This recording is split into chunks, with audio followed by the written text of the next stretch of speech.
ॐ भूर्भुवः स्वः तत्सवितुर्वरेण्यं भर्गो देवस्य धीमहि धियो यो नः प्रचोदयात्। ॐ शांति शांति शांति. Namaskar my dear friends. This is another video on the series of stories from Upanishads. The topic of this story is Devas and demons seeking the self.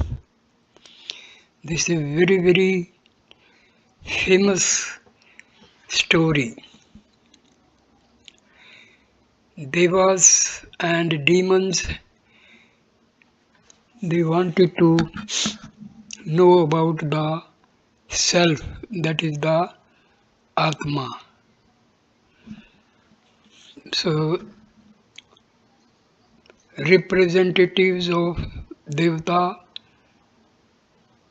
Indra, and representatives of demons, Virochan went to Bhagwan Prajapati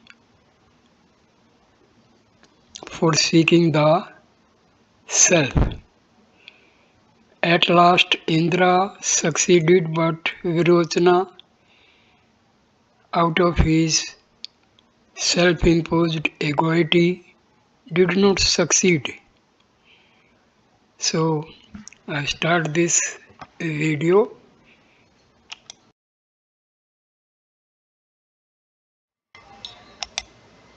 It was said of old, the self, which is free from impurities, from old age and death, from grief, from hunger and thirst, which desires nothing but what it ought to desire, and resolves nothing but what it ought to resolve, is to be sought after, is to be inquired about, is to be realized.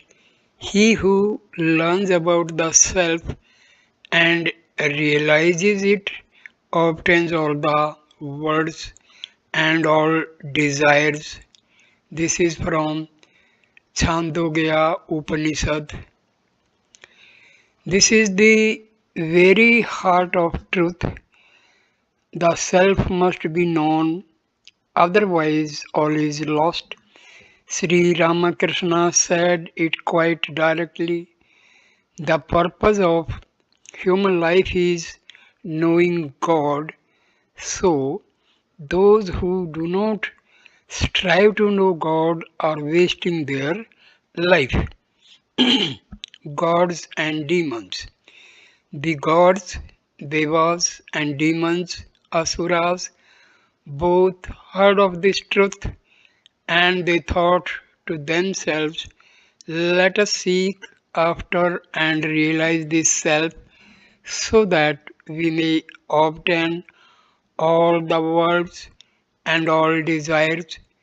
Thereupon Indra from the gods and Virochana from the demons went to Prajapati, the renowned teacher.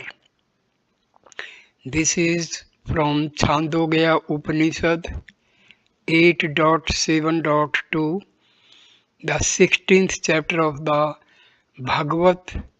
Bhagavad is devoted to the idea that human beings are divided into two types: divine, Devic, demonic, asuras. It should be carefully studied by those who seek higher consciousness, for it is bedrock truth. Here in the Upanishad, we are given an exposition of the two natures by means of a story. It may seem that the gods and demons had a common goal to obtain all the worlds and all desires, but that is not so.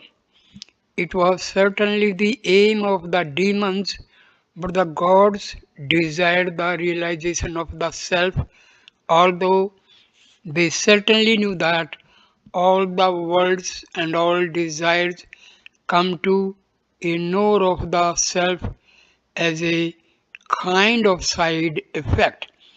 As Jesus later said in Israel, seek ye first the kingdom of God and his righteousness, and and all these things shall be added unto you. Matthew 6:33. The difference in the reactions of gods and demons can be seen today quite glaringly.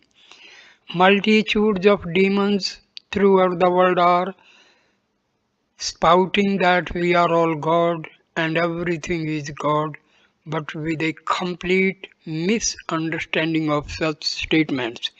For being entrenched in the ego and material consciousness, they have no idea of the real nature of we and everything. In the same way, they have no comprehension of what the divine unity expounded in Advaita non-duality really means, interpreting it according to their own ignorance and limitations, reducing it to a string of childish glitches. Demons have a marked facility for trivializing anything, and degradation is their particular skill. Approaching Prajapati. Indra, the king of the gods, and Virochana, king of the demons, both went to Burma to Prajapati, the creator. For 32 years they lived with him as pupils. Then Prajapati asked them why they had both lived with him so long. We have heard, they replied, that one who realizes the self obtains all the worlds and all desires. We have lived here because we want to learn of this self. This is from Chandogya Upanishad 8.7.3. This verse has a lesson not very obvious, yet nonetheless important for us. The two seekers lived with or near the teacher for many years without asking for what they desired.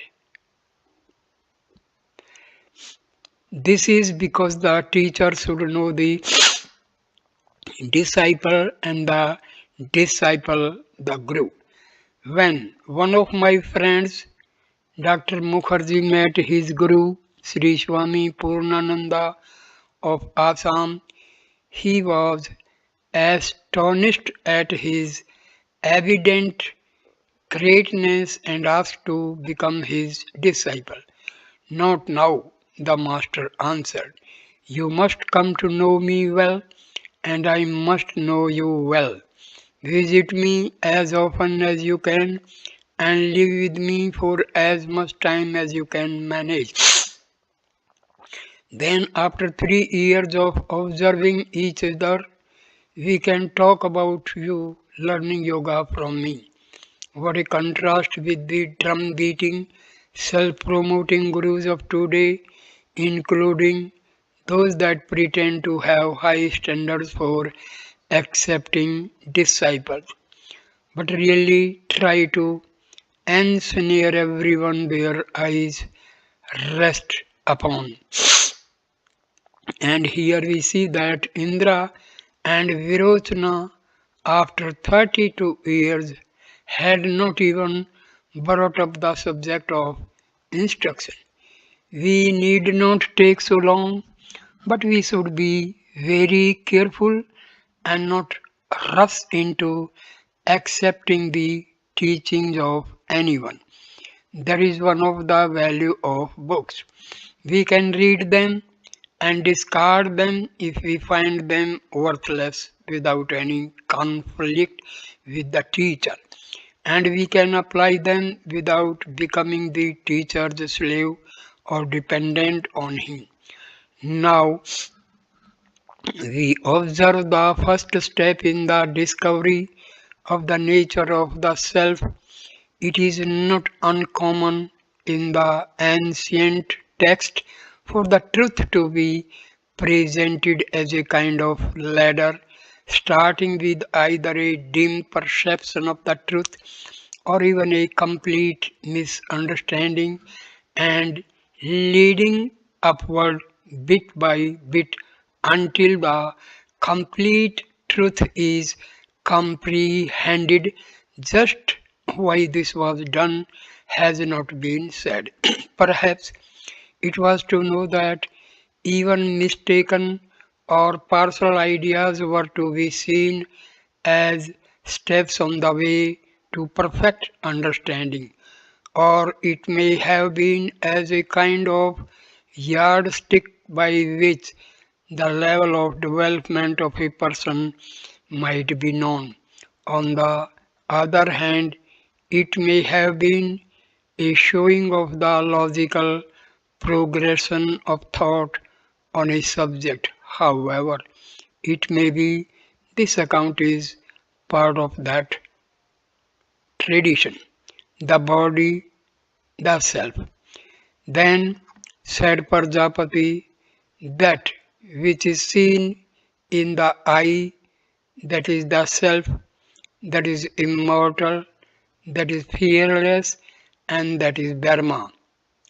Sir, enquired the disciples, is that the self which is seen reflected in water or in a mirror? The self is indeed seen reflected in these, was the reply. Then Prajapati added, look at yourselves in the water, and whatever you do not understand, come and tell me about it.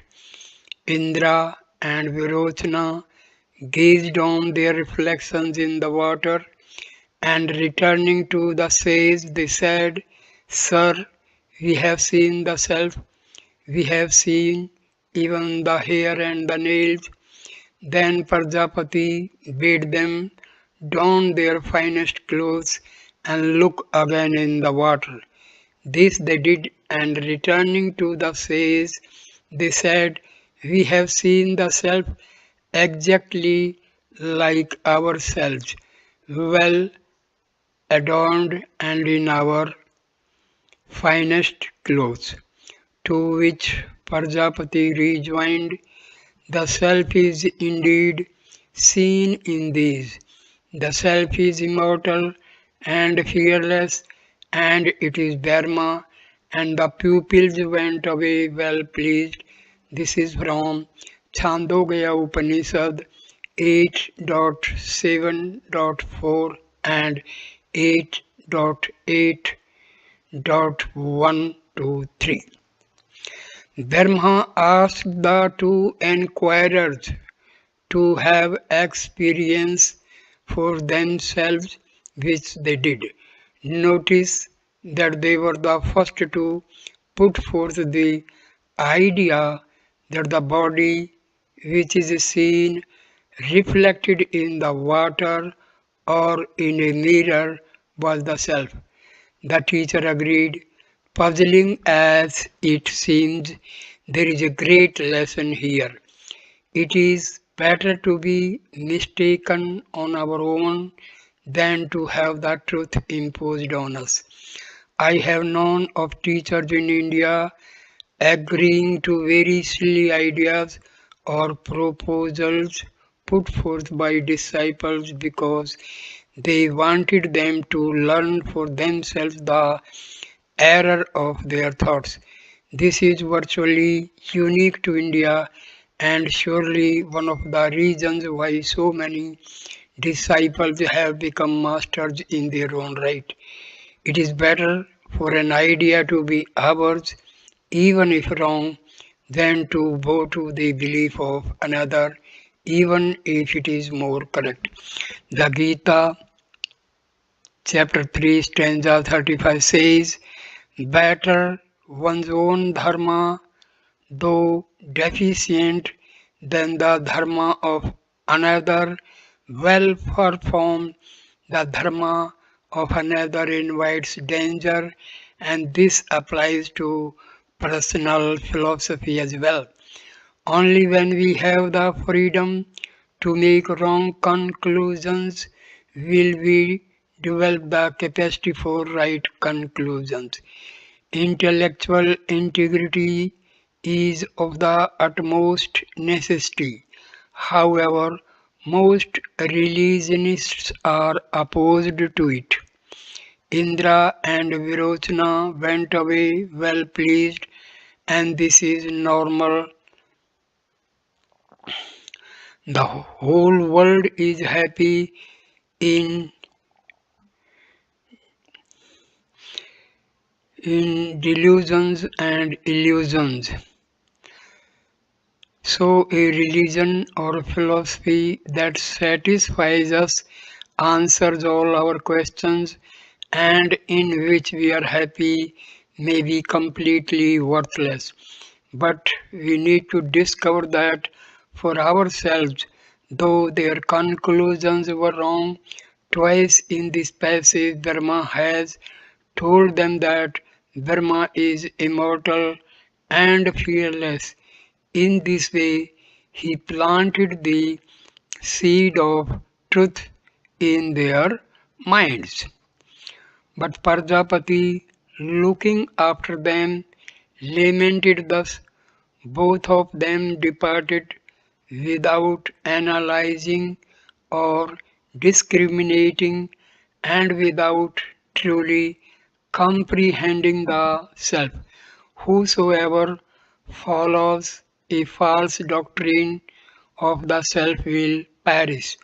Now Virochana, satisfied for his part that he had found out the self, returned to the demons and began to teach them that the body alone is to be worshipped, that the body alone is to be served, and that he who worships the body and serves the body gains both worlds, this and the next. Such doctrine is in very truth the doctrine of the demons. Chandogya Upanishad 8.8.4 and 5. The assertion that whosoever follows a false doctrine of the self will perish is crucial. It tells us that thoughts really are things and they lead us to a revelation of their nature. If false, to confusion and delusion, and if true, to the true. Jesus said, according to your faith be it unto you. Matthew chapter 9, stanza 29. Literally, we are creating the world of our personal life sphere. As we think it to be, so it will tend to be, though much depends on the strength of our mind and the intensity put forth in exercising its creative power. Dharma let them hold a wrong concept of the self because they had to discover the right concept for themselves. This is hard for those who brought up in coercive religion to accept, but it is true. The nursery rhyme is right. Leave them alone and they will come home. But only in the East will this faith in the individual be found. Wherever we find it in the West, it is but a ray of Eastern light, but none the less valuable for that. Body worship, which is really only body enslavement, is the faith of those possessing demonic nature and they literally do die for it. When demons think about yoga, it is always Hatha Yoga, Virochana Yoga. The myriads of yoga studios in the West are the haunts of the children of Virochana. But Indra, on his way back to the gods, realized the uselessness of this knowledge. As this self, he reasoned, seems to be well adorned when the body is well adorned, well dressed when the body is well dressed. So, will it be blind when the body is blind, lame when the body is lame, deformed when the body is deformed? When the body dies, the same self will also die. In such knowledge I can see no good. So he returned to Prajapati and asked for further instruction.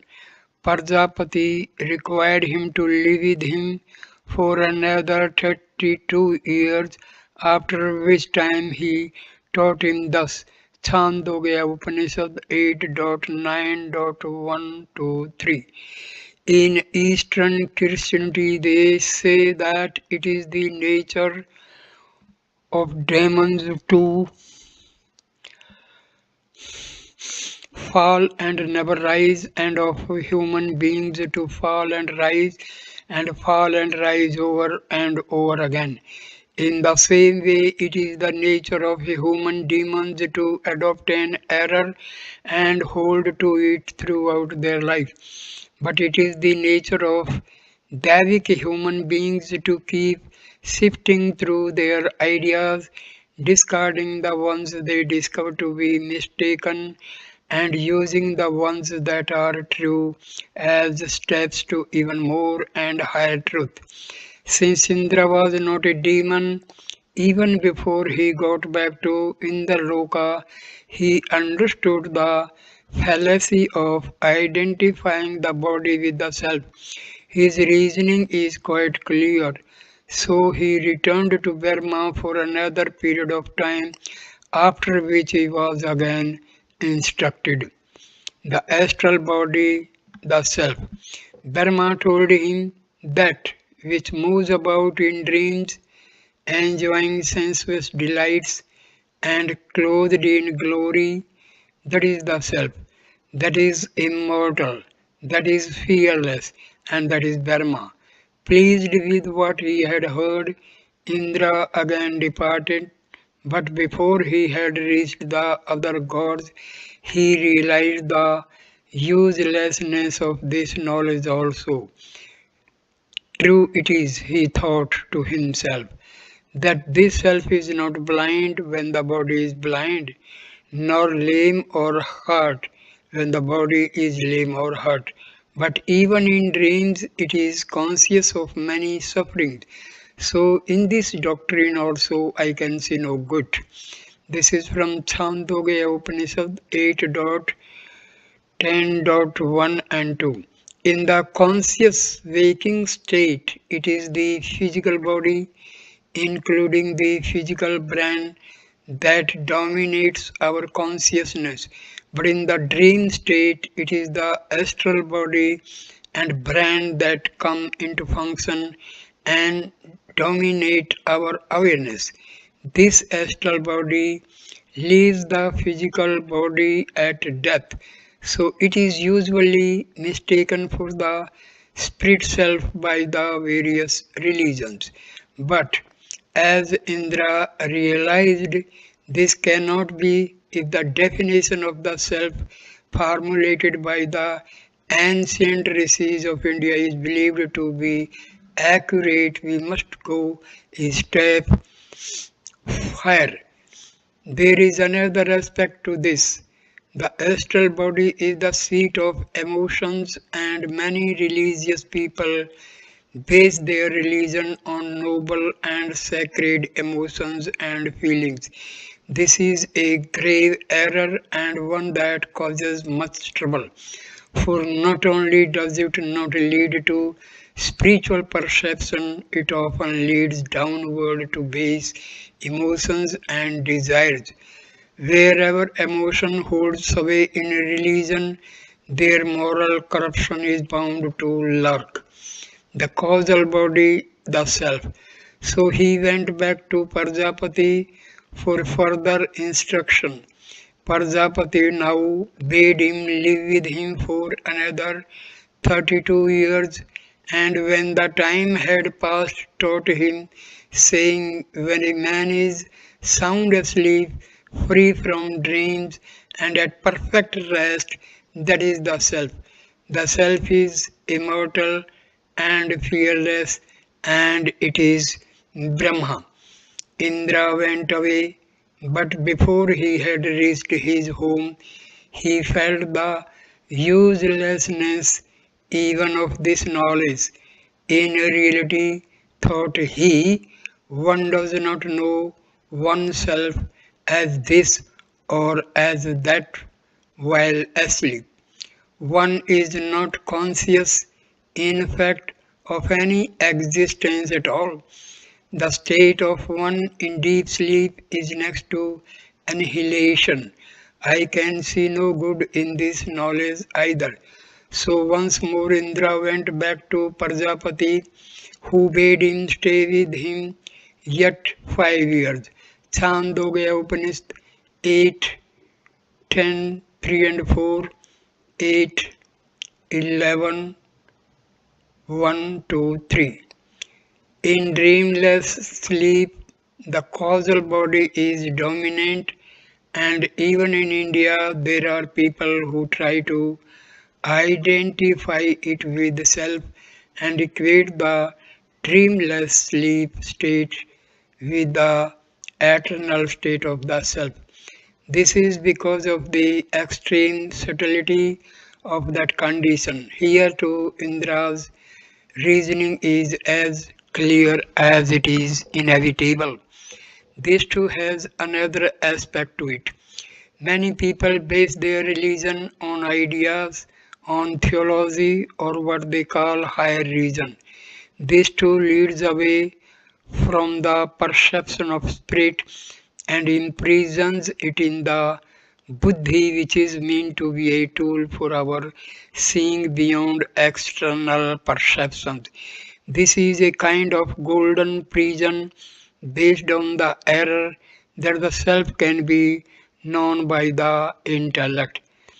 These people inevitably become coercive, attempting to enlighten everyone they meet, and in time become dry as dust, intellectuals, bored and boring. The self as it is. It is significant that Brahma only required a residence of 5 years this last time. Obviously, Indra is so near the truth that a longer time of purification is not required. And when the time had passed, he made known to him the highest truth of the self, saying, this body is mortal, always gripped by death, but within it dwells the immortal self.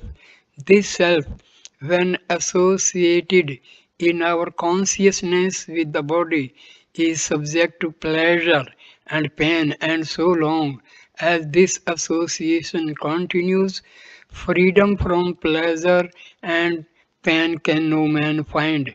But as this association ceases, there cease also the pleasure and the pain. Rising above physical consciousness, knowing the self to be distinct from the senses, and the mind knowing it in the true light, one rejoices and is free. Chandogya Upanishad 8, 12, 1 and 2. This is as inspiring as it is simple. Freedom and bliss, not mere pleasure, are the attributes of the self and of those who know the self. Therefore, Verma concluded his teaching of Indra with these words. The gods, the luminous ones, meditate on the self, and by so doing obtain all the worlds and all desires in like manner. Whosoever among mortals knows the self, meditates upon it, and realizes it, he too obtains all the worlds and all desires. This is from Chandogya Upanishad. So, here ends this video. Please like, comment and share the video and subscribe the channel. Thanks a lot. Namaskar my dear friends.